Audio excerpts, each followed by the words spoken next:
Senhor. Porém, não foi. Dirigindo-se ao segundo, disse-lhe a mesma coisa. Mas este respondeu: não quero. Depois, arrependido foi. Qual dos dois fez a vontade do Pai? Disseram: o segundo. Declarou-lhes Jesus: em verdade vos digo que publicanos e meretrizes vos precedem no reino de Deus. Porque veio João, veio a vós outros, no caminho de justiça, e não acreditastes nele. Ao passo que publicanos e meretrizes creram.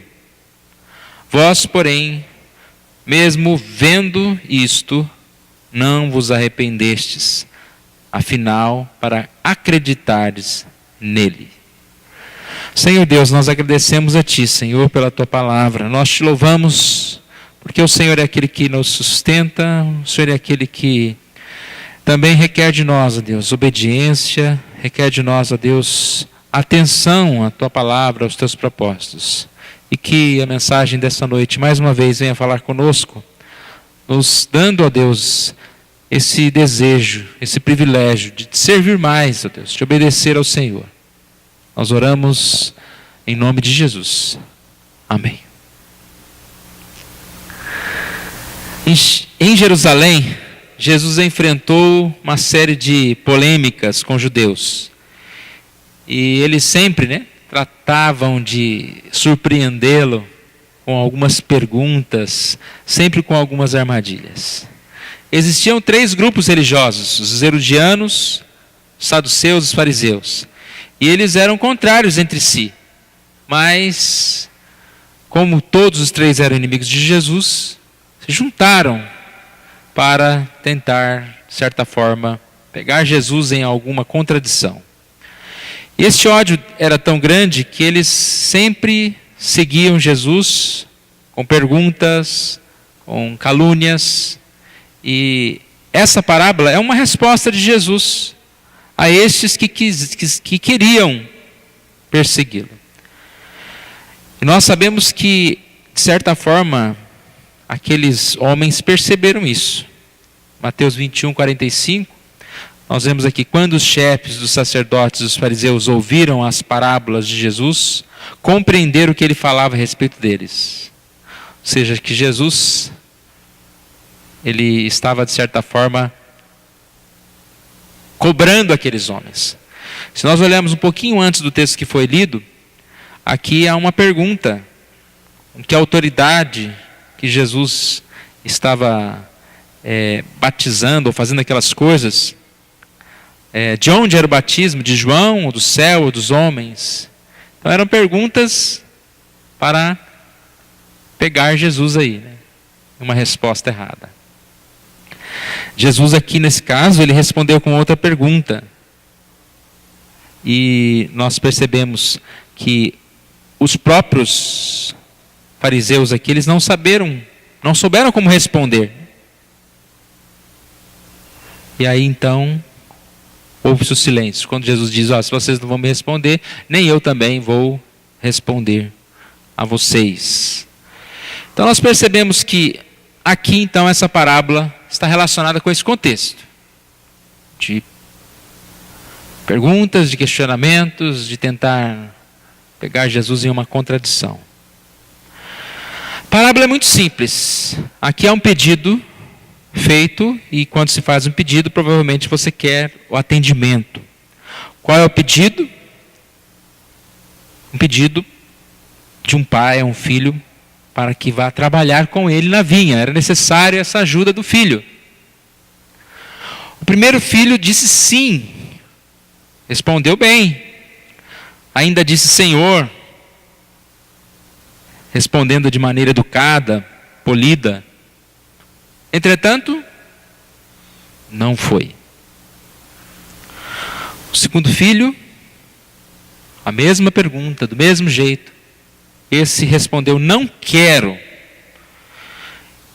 Se dirigiu desrespeitosamente, nem chamou o pai de Senhor. E não arrumou nenhuma desculpa, eu estou com dor de cabeça, não posso. Ele disse: eu não quero. Só que, contrário do outro, depois foi. Interessante, né? A pergunta de Jesus para aqueles homens. Qual foi a pergunta de Jesus? Qual dos dois fez a vontade do Pai? Eles pensaram um pouco e responderam: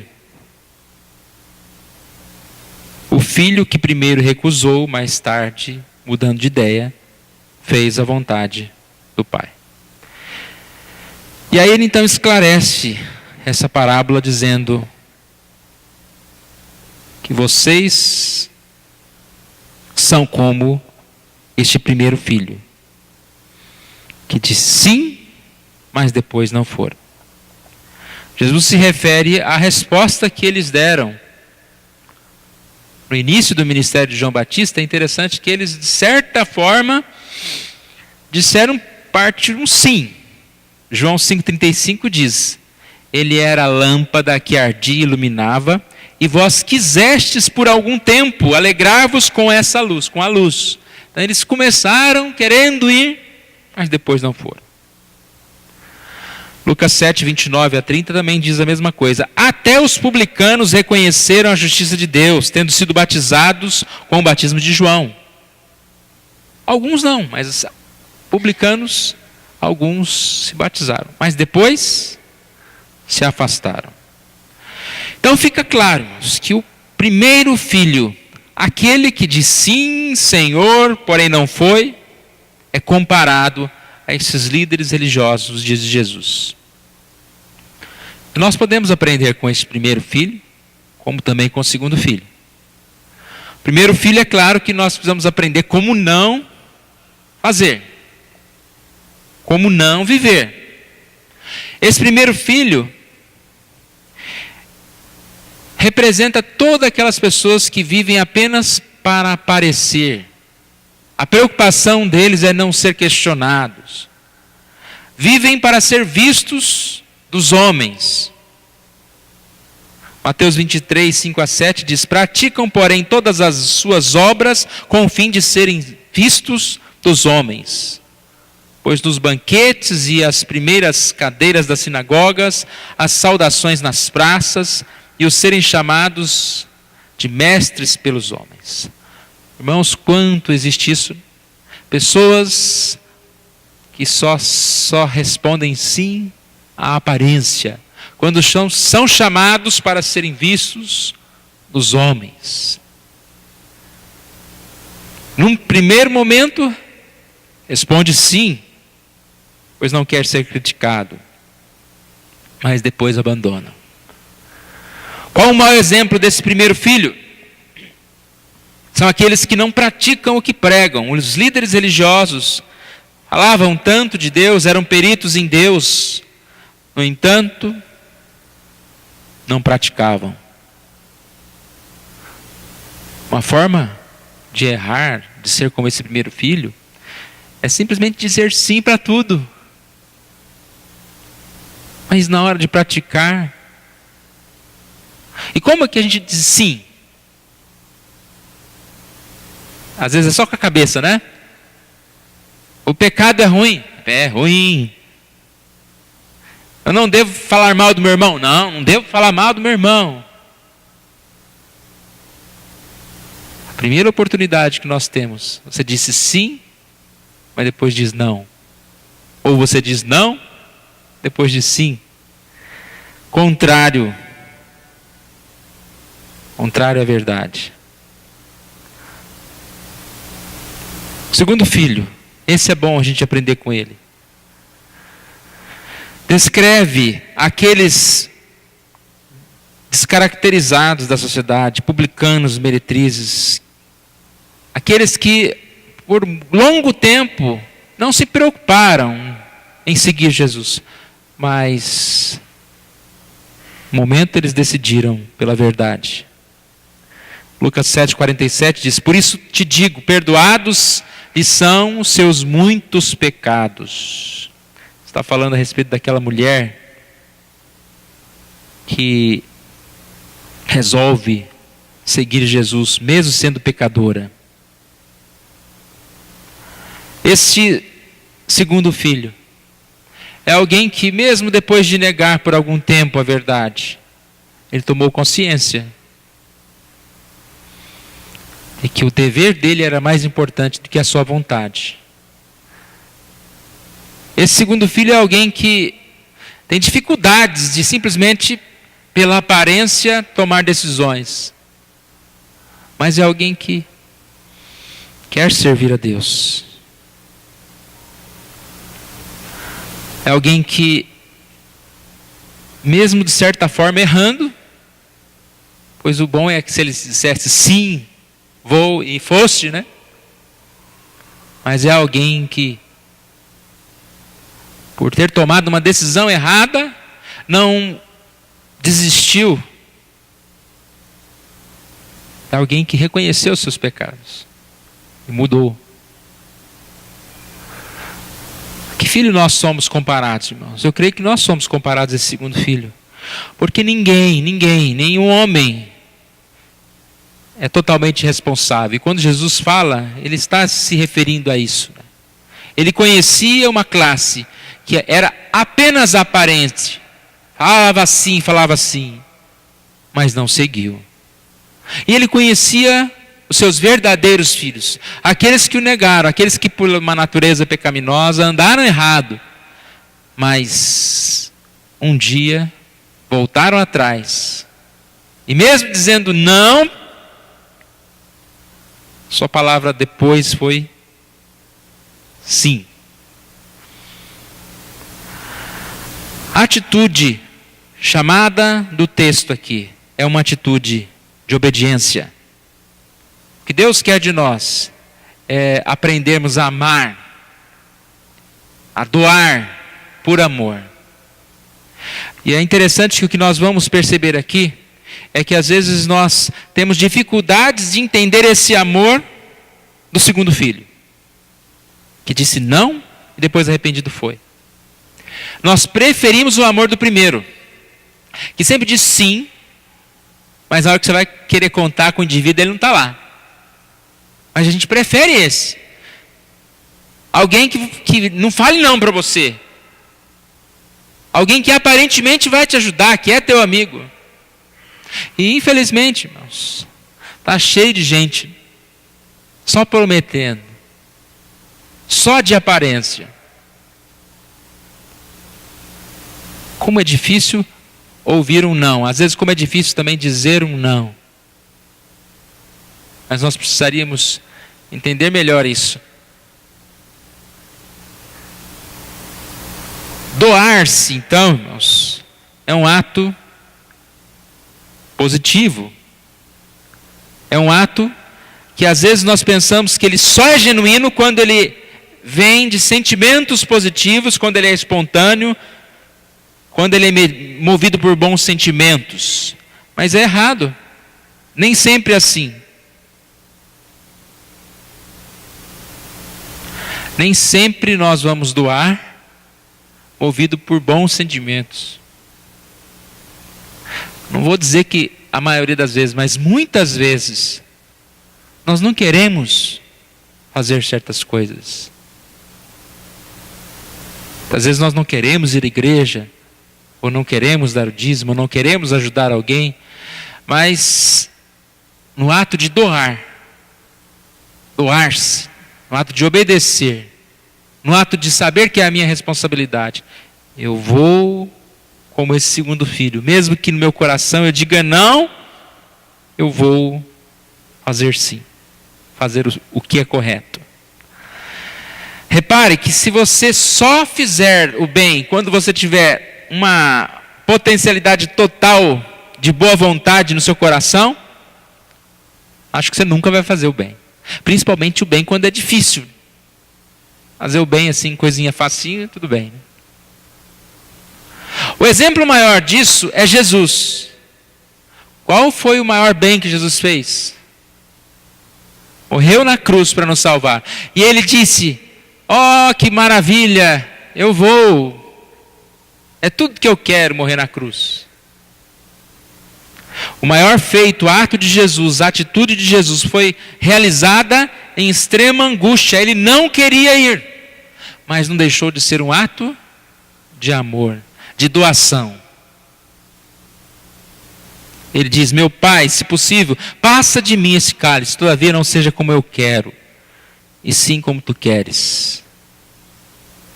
Então, irmãos, se a gente começar a pensar, muitas coisas que eu vou fazer a Deus vão ser como esse segundo filho. De certa forma eu não quero, de certa forma eu relutei, eu disse não para Deus, eu me afastei de Deus. Mas em determinado momento eu falo: não, eu posso, eu vou ajudar meu pai, eu vou servir na causa do meu pai. Disse não e depois foi.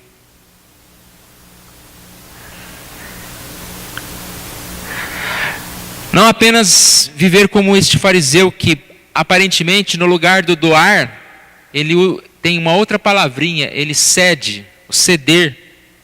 Ceder é diferente de doar. Ceder é mediante pressão. Está lá o filho diante do pai e o pai fala: faça isso. Sim, Senhor. Ele não doou, ele cedeu a pressão.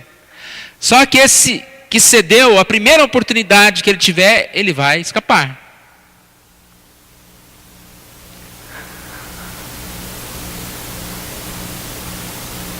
Falar sim para todas as coisas. Ceder sugere muitas vezes um ato negativo. Simplesmente cedendo sob pressão, com ressentimento. Mas qual a diferença de ceder para dar? A diferença é que nós precisamos transformar o ceder para dar. É possível isso? Colocando uma palavra no meio disso: amor. Por exemplo, você marido, você está ocupadíssimo, e a sua esposa liga para você e fala: passa lá no supermercado e compra uma dúzia de ovos, 300 gramas de mussarela e 5 pães. Você vai ceder ou você vai doar-se? Você pode fazer as duas coisas. O que é o ceder? É você ficar bravo. Você sabe que você não pode falar não, porque senão essa hipótese está fora, tá? Falar não, não pode falar não. Ou você ceder ou dar. Você vai ter que falar sim. Então você pode ou ceder, falar sim e ir brigando, já fala logo, em que lugar que está essa mussarela? Pá, e vai, e compra, e chega em casa, joga na mesa, e bravo, e vai para o quarto. Ou você pode pensar: mesmo não querendo, não sendo essa a minha vontade, agora eu queria fazer outra coisa, mas por amor, eu vou comprar, eu vou entender que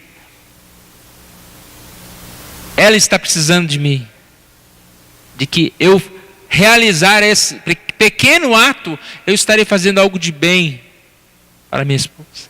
Eu transformei o ceder em dar. Um adolescente pode vir à igreja bravo, sentar: eu vou lá só porque minha mãe obriga, eu vou naquela igreja lá, mas eu também não escuto nada, eu não quero saber de nada. Ou você pode entender: eu vou porque eu amo a minha mãe, mas ao mesmo tempo eu vou porque eu compreendo que mesmo eu não querendo, aquilo lá é a vontade de Deus, aquilo lá vai ser bom para mim. Eu passo a fazer as coisas. Repare que a ideia de, mesmo num primeiro momento, não sendo algo tão espontâneo,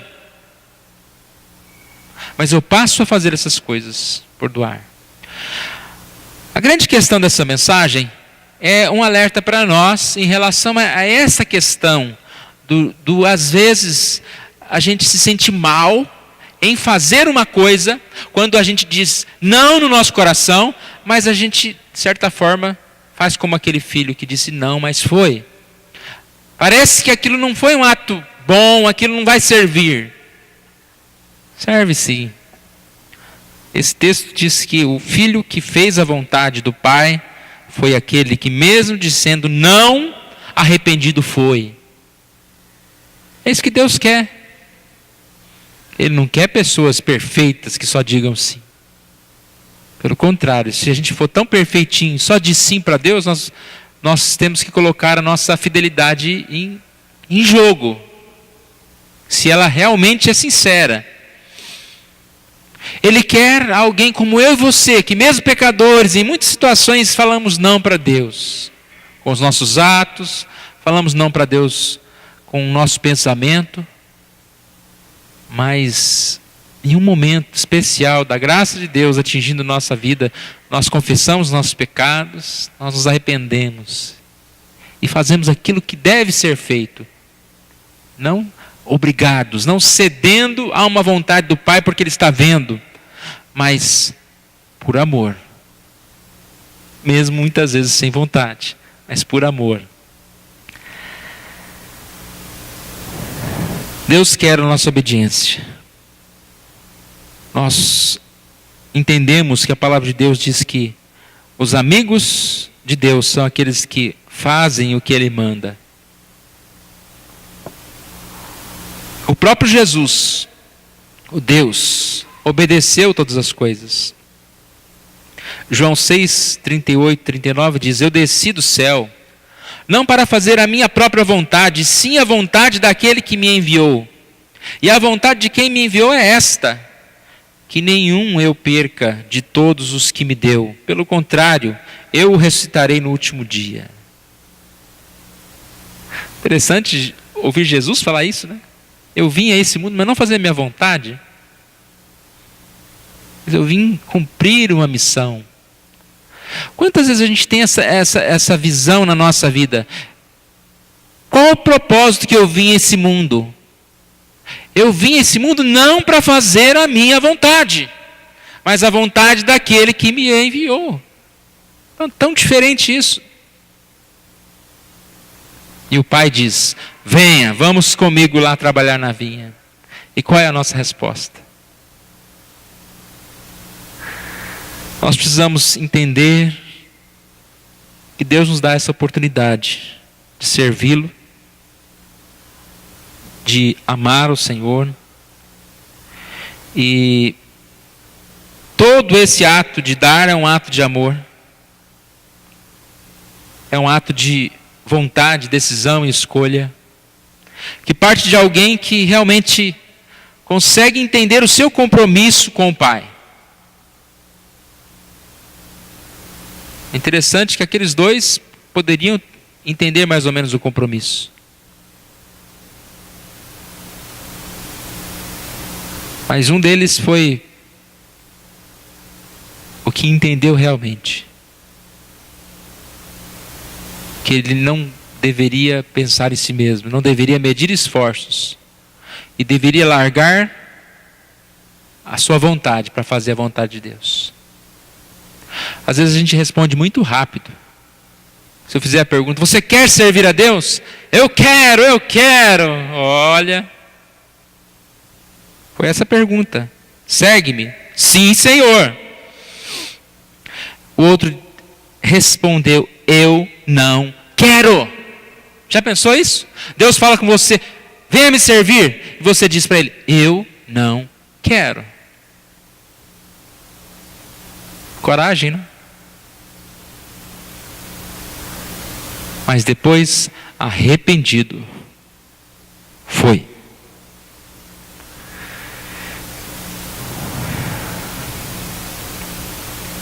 Então, irmãos, ceder a Deus, ceder não, doar-se a Deus, servir a Deus, é um ato de amor. Pode vir ou não acompanhado de sentimentos negativos. Ou até mesmo, talvez, desacompanhado de sentimentos. Agora, se você viver a sua vida baseado no que você sente, você está perdido. Mesmo porque sentimento a cada meia hora ele muda. Basta você levantar da cadeira e virar para lá e tomar um café, você já é outra pessoa. Muda. Sentimento muda. Toma decisão baseada em sentimentos negativos, você estará buscando o seu fim. Mas se tomarmos a nossa decisão baseado no compromisso que nós temos, a nossa vida será diferente. Cada dia pedir a Deus que Ele realmente mostre a sua vontade na nossa vida. E buscar esse ato de dizer ao Senhor